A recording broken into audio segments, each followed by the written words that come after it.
Everybody, welcome to this episode of Staffing Monthly. And I am truly humbled at the opportunity to have a returning guest, somebody that was one of our guests of honor during last year's Tech Stack and talking about technology and how it's shaping the industry. And she did an amazing job there. However, one thing we didn't get into back then that I've only gotten to know more since then is really a little bit of her backstory.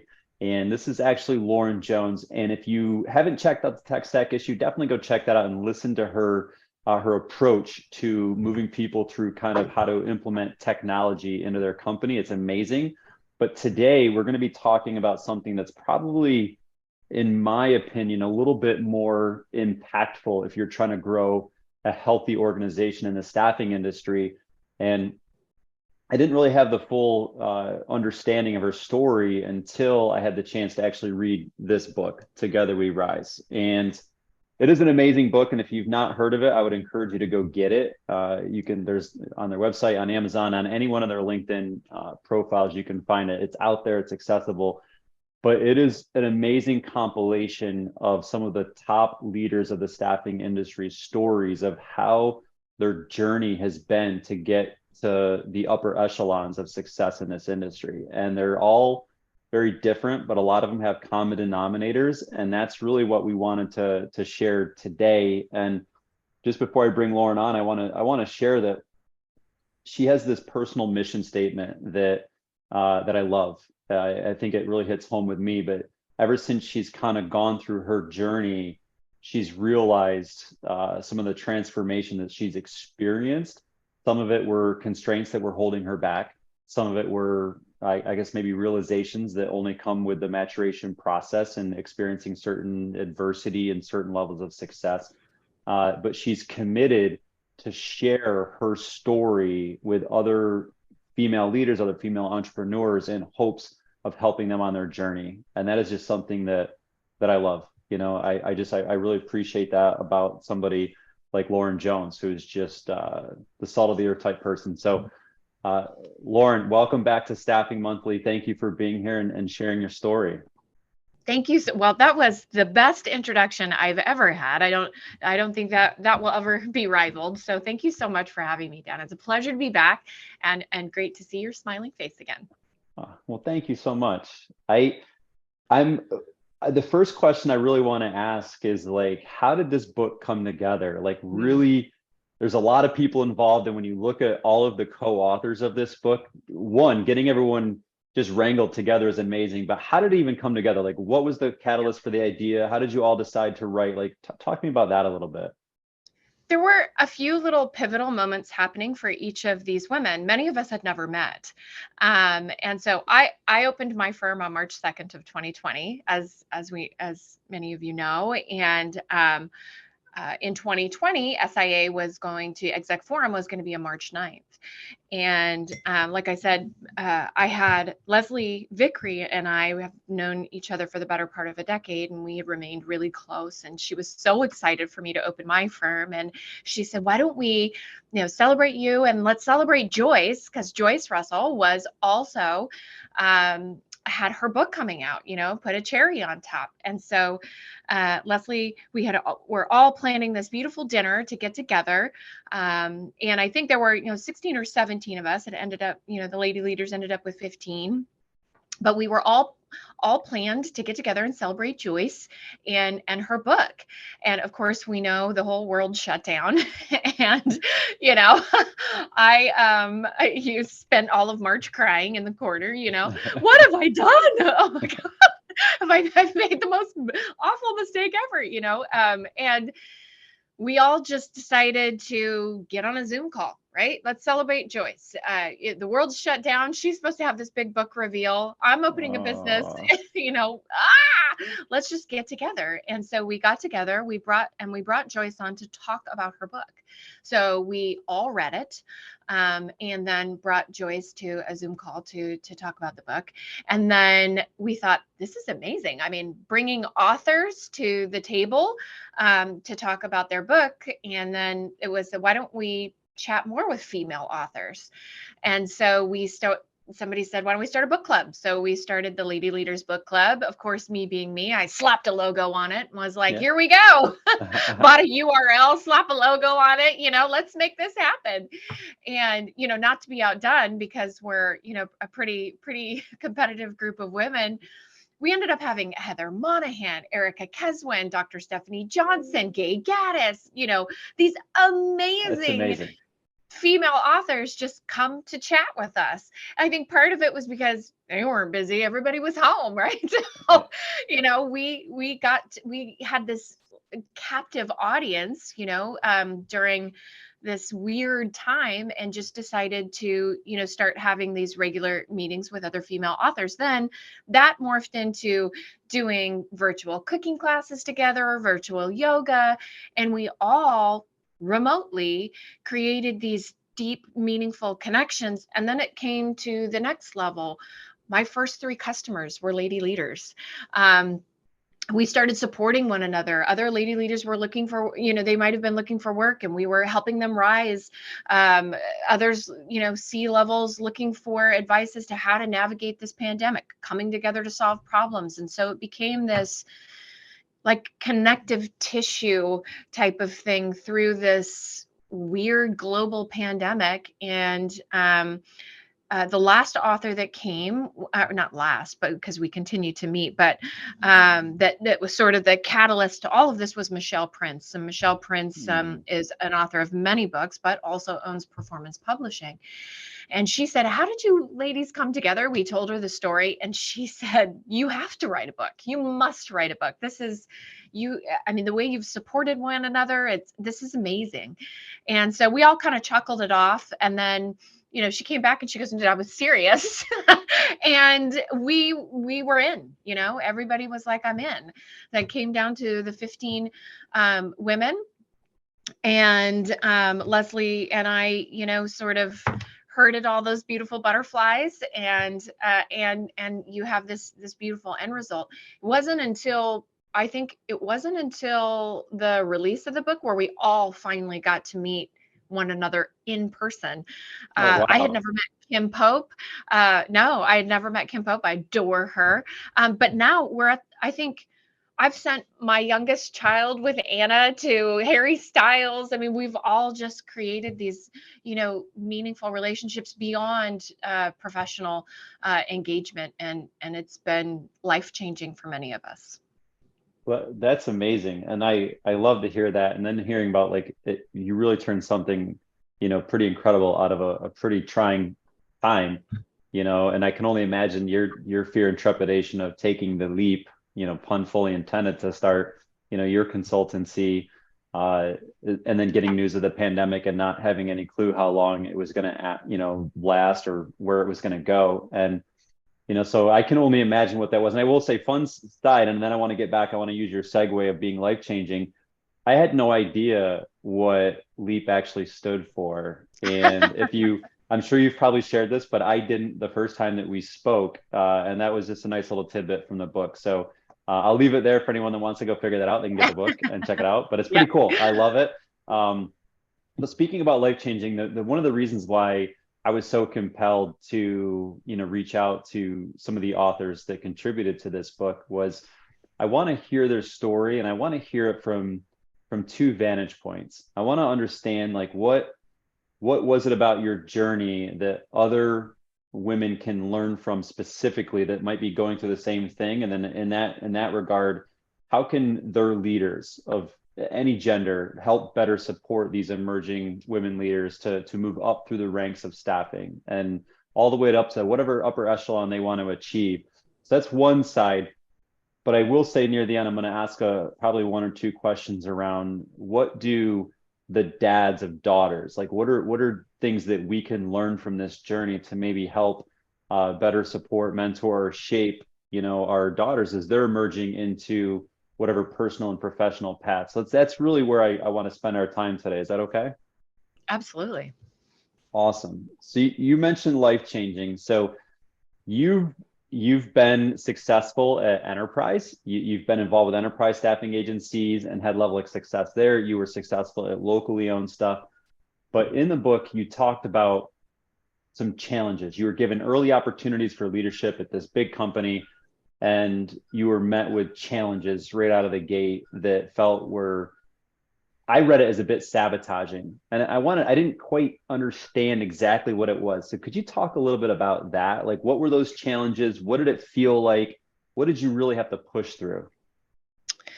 Yeah, I think I I I was super naive. I have an article that's about that I'm getting ready to put together, and it's about women supporting women. And there is actually I'm going to go back to being, I think, 18 or 19 and doing the Miss Salt Lake City pageant, right? And there's a picture when I win of this woman's looking at me. She is not happy. Right? I'm doing the whole, beauty queen thing, and she is not happy. Even then, even that young, I was very naive to the fact that others would not be happy for your success, regardless of gender. Just was very naive to that because it just was not in my, if I see somebody doing something good, I'm going to cheer them on. I'm kind of a natural cheerleader like that. I remember going back and looking at that picture and going, okay, I probably should have been a little bit more aware of that. And the same thing kind of coming into my career and being aware that not everyone had your best interest at heart. But particularly women. And this idea that, well, it took me 10 years to get here. I'm going to make it take 15 for you to get here, and not going, rather, if I see something like that, I'm going to go, I need to clear the path for you because this should not be this difficult. And so that's what I want. I think part of it was situational, right? Because I'm a Gen Xer. So there were very limited positions for females at a board. And so when they're all clamoring for one, position on a board or in a boardroom, I say shame on the organization. And so, diversity, equity, inclusion, they start at the top.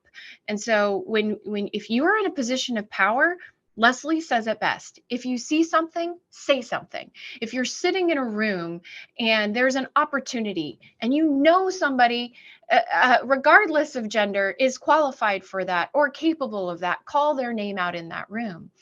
But Leslie, there's a great story that one of the lady leaders tells all the time, and that's being a woman in a boardroom. You say something, you bring something up, and it gets just sort of run over, right? We just keep talking over it.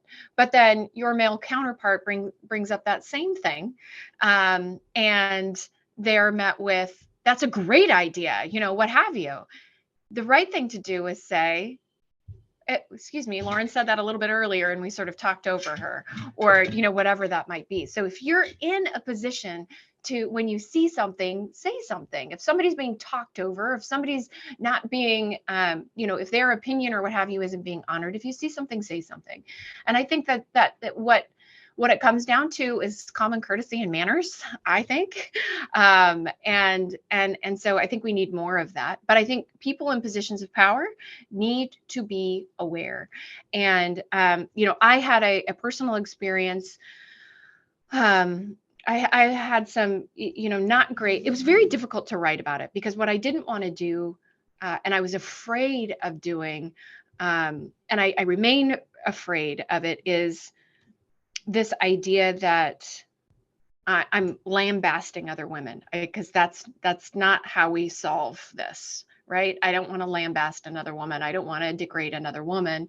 But I think if we don't acknowledge that there has been friction, we've been our own worst enemies in some of these scenarios, then we're not doing anything. Inaction is still action. And so I wanted to ride the line of telling the story without, again, degrading another woman.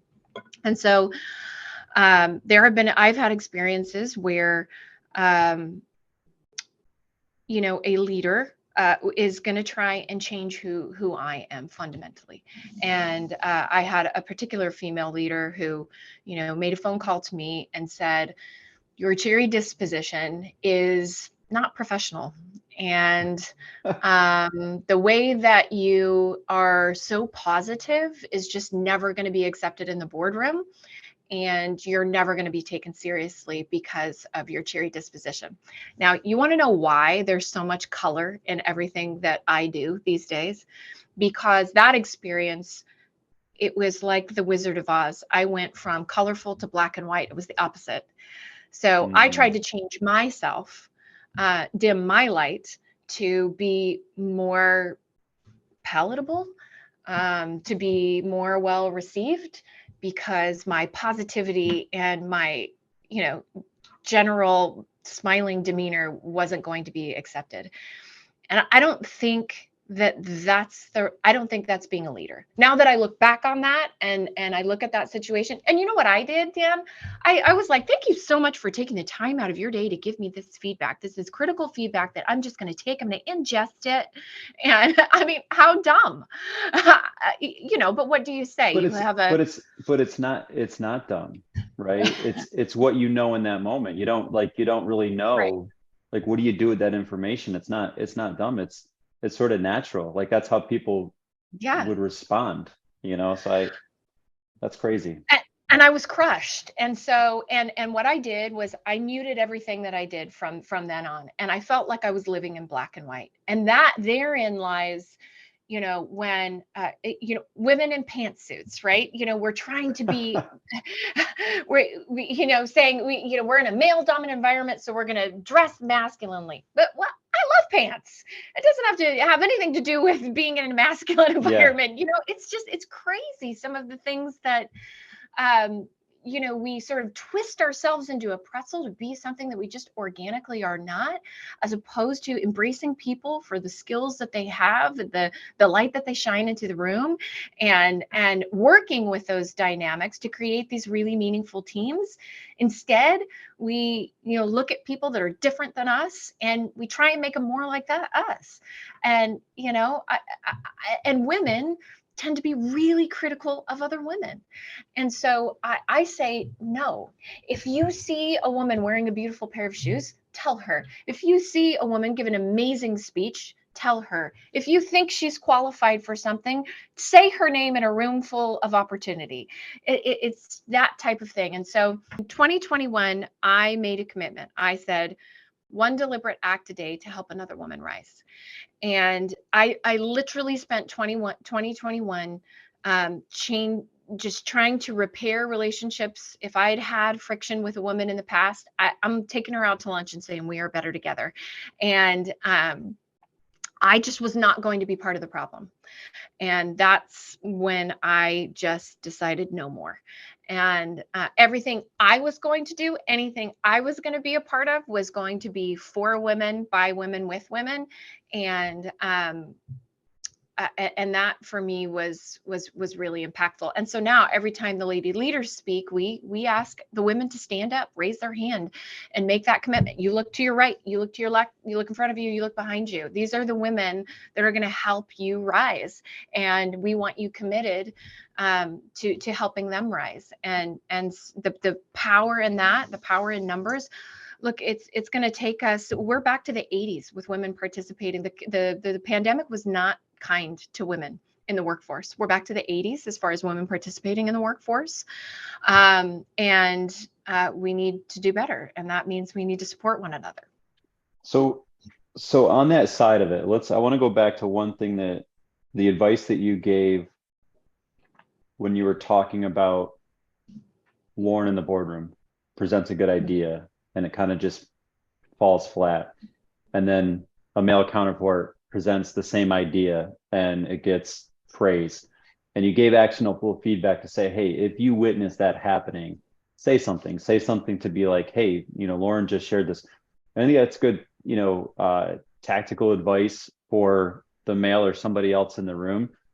But what about the woman? Like, what if that doesn't happen? What if you Mm. literally observe that? Because I think what happens more in organization today is not anyone calling that situation out, like just letting that happen as the norm. So like, how do you break through that when you might not have a male counterpart champion that's willing to say, hey, this is a good idea, but it was really just Lauren's. Like, if that doesn't happen, like you as the female leader, like how do you approach that? Do you go to another male counterpart to say, hey, can you, you know, that was really my idea? Do you go to the leaders after the side? Do you call it out in the board meeting? Like, how do you actually handle that dynamic? Because I think that's one that people probably wrestle with on the daily, that there's no playbook to handle that. So how do you advise women in that situation to address it if nobody calls it out?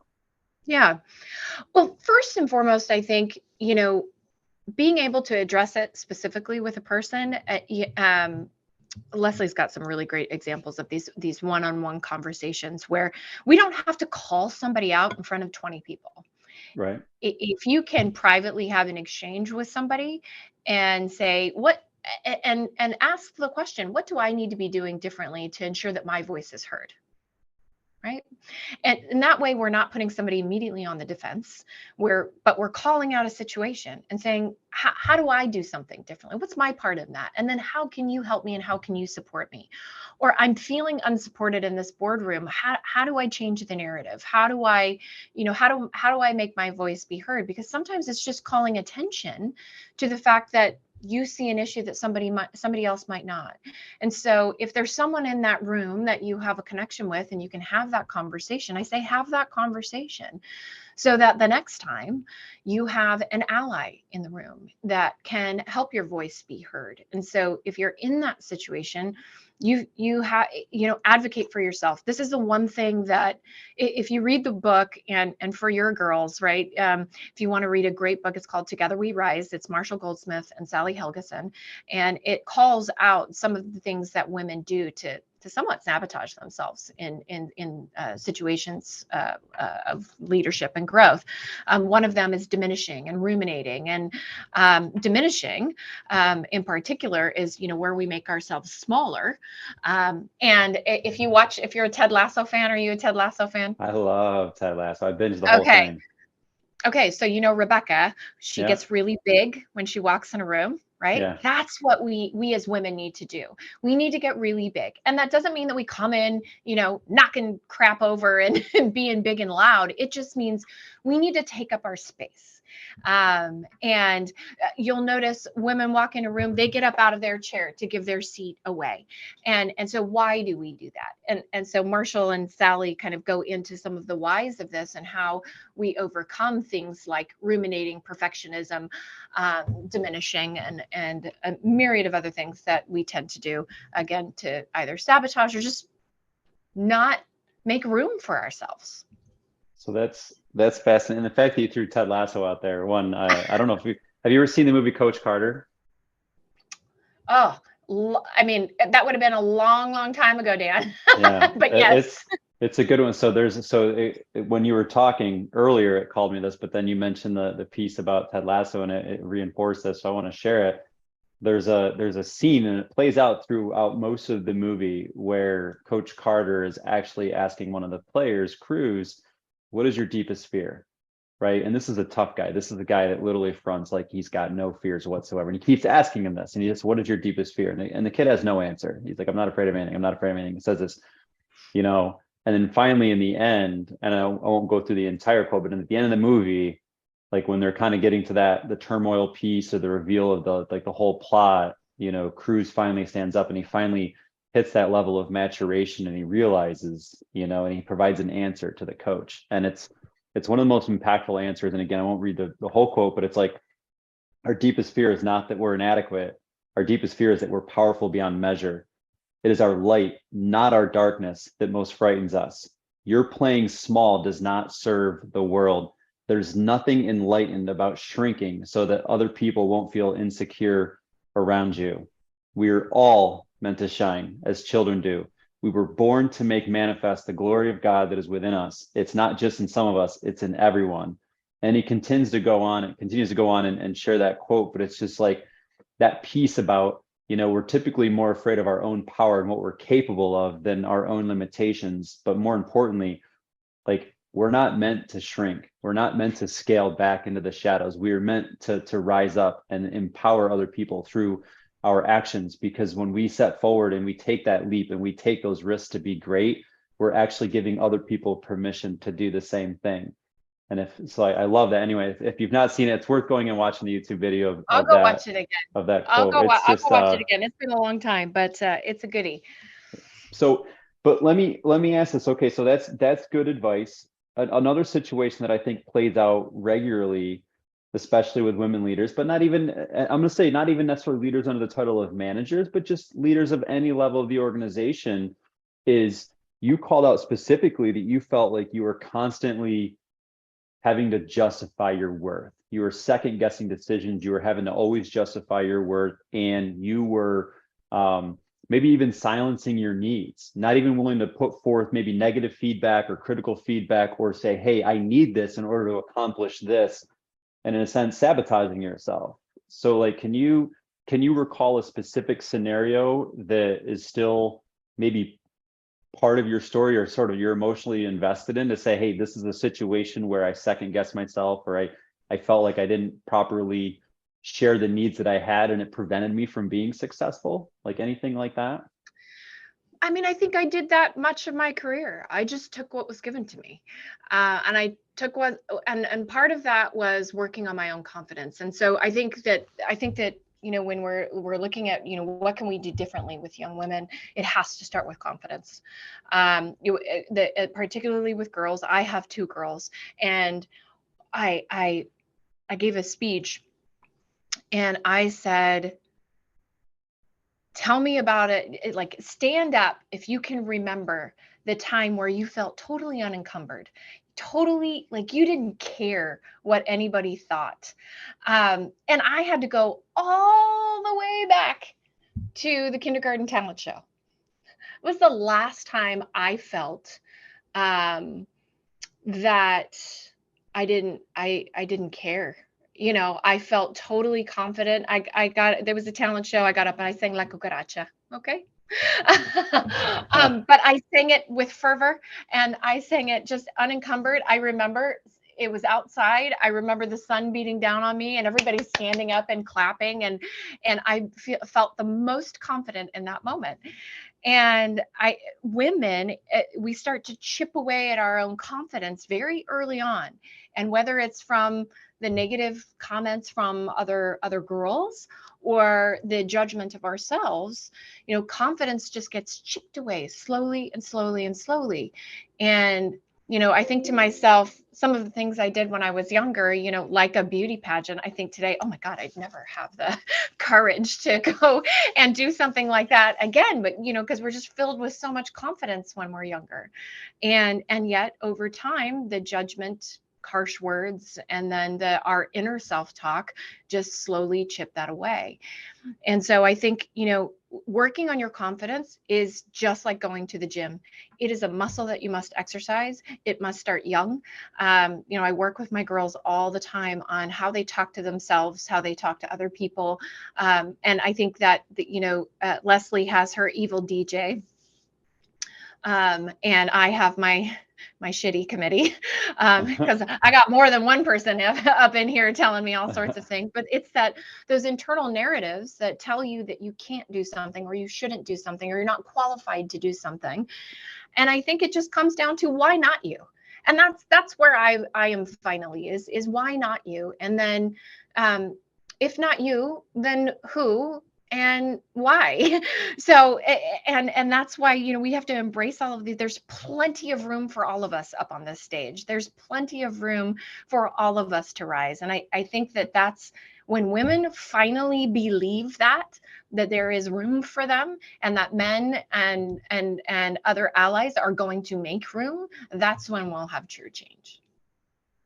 So I agree with that. I think that mindset is a big shift, and it happens across the board. But let's talk tactical for a second. So what you Mhm. just said is, you've got the self-doubt, the imposter syndrome. And I think it's important for everyone to know that, like, it's natural, like it's normal. Like, I think people might look at this interview and they see people like us and think, oh, I could never do that. I could never go on camera. I could never, be that confident. But I also think what they don't see behind, or kind of inside our heads, is that, like, I have self-doubt every single day, like and I'm Every sure you do morning. too, right? Every morning, right? It's just a battle that you have to fight. And I think that once people realize that they're not alone in that, like, most people, unless you're a true narcissist, generally have self-doubt, so speak tactically. You used to have the self-doubt, you still do, but Yep. you're able to successfully flip the question, Mhm. hey, I'm 40 something years old,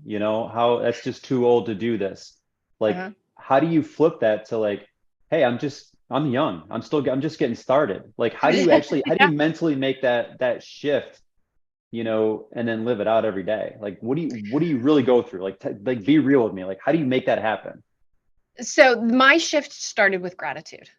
I had to, so, I had my midlife crisis, 2015, 2016, and, moved from, a big, perfect little cul-de-sac into, to the farm. And the farm taught me, a lot of patience, and a lot of enjoying the journey. But most importantly, because at that time, we had gutted this house, and what my personal life taught me in my professional life, was just the value of gratitude and about looking around and seeing things in color and being grateful for them. And when I started my gratitude practice was really where this whole mind shift, what I'm grateful for. I have so much more than I think I do. And when you are equipped with this confidence that you're kind of right where you're supposed to be, and mine's rooted in gratitude, um, it shifts your whole mindset from a confidence perspective. And then I hired a coach. I hired the confidence coach. I hired Heather Monahan. She is the confidence creator, right? So, and you know what Heather did for me was just help me re-talk the narrative, and help me understand, like even down to pricing my business. They're not paying for Lauren Jones in the hour. They're paying for your 25 years of experience, and that's worth something.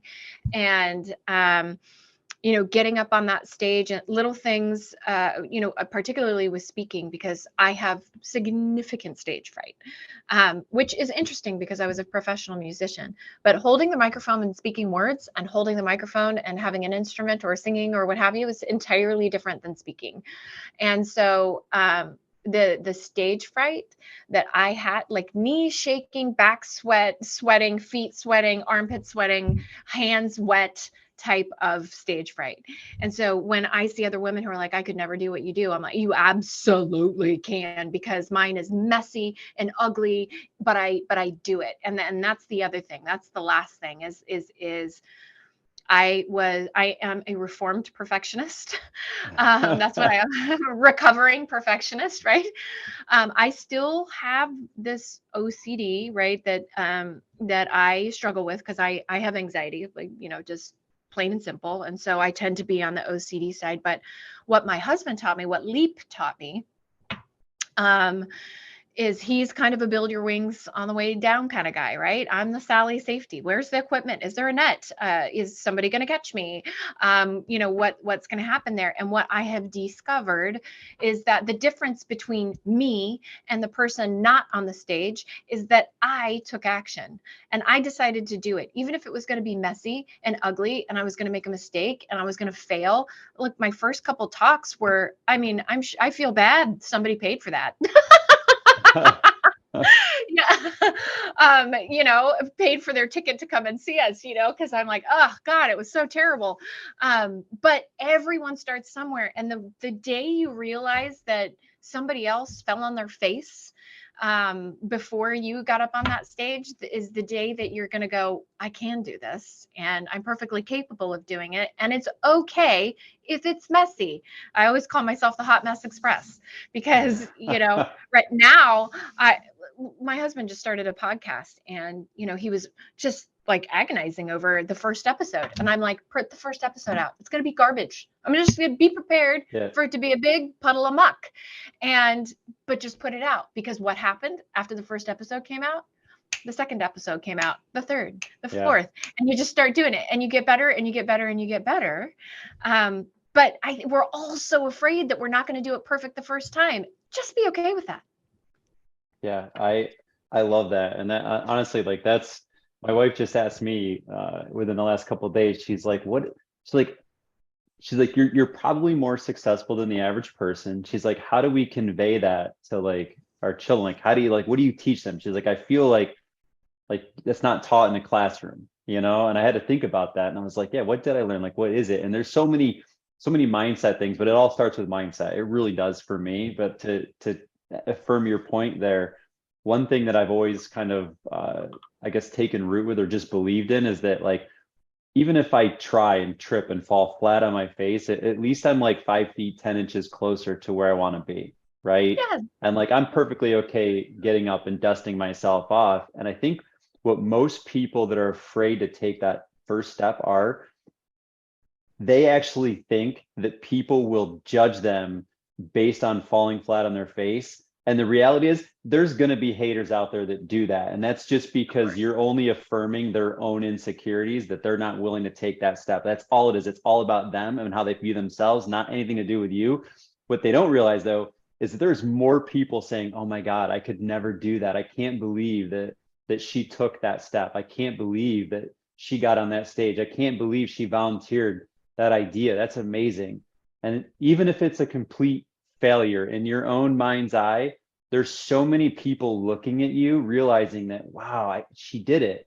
Like, and it didn't even turn out great, but man, I can't believe she did it. You know, that's amazing. And you start to give people permission to rise and step into their own greatness. And I think if people realized that more people were judging them through that lens of, oh my God, it's amazing what you're doing, just in taking action, I feel like more people would take action, right? Yeah, I mean that's what I'm trying to that's the narrative I'm trying to get out to women is that look, what I'm doing here is messy. It's not perfect. You have no idea how many hashtags I had to slap up against the fridge to get to Women Crush Wednesday and Technology Tuesday. You know, if you're not failing, you're not trying. And I think that that more than anything is, you know, how I've sort of changed the narrative.